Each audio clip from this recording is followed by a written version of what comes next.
నాకు ఇష్టమైన జాషువా గారు నాకు చాలా ఇష్టం. నాకు ఇది విశ్వనరుడు. నేను 100 గొంతులు ఒక్కటని జాషువా గారి గురించి ఒకటి ఉండదు.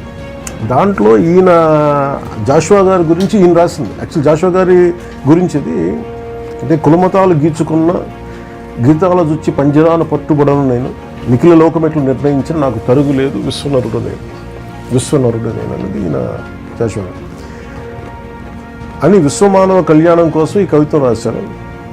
ఈ దేశంలోని చాలామంది దేశం నాకేమిచ్చిందని ప్రశ్నిస్తుంటే జాషువా తాను ఎంత కులపీడను అనుభవించినా దేశాన్ని నిందించలేదు, తెలుగు జాతిని నిందించలేదు, జాతీయతను వదిలిపెట్టలేదు.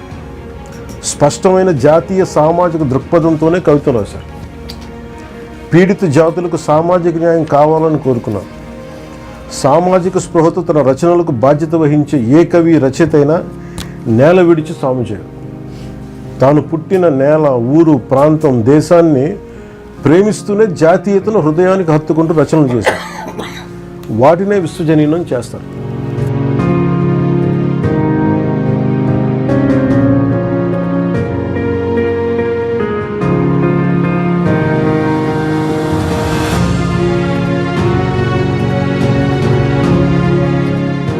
Come to one common minimum understanding. I think ఇక్కడి నుంచి పెర్క్యులేట్ అవ్వాలి అనే ఉద్దేశంతో ఇది నేనేమనుకున్నాను అంటే సార్, ఇది సేనాగళం అని పెడదాం.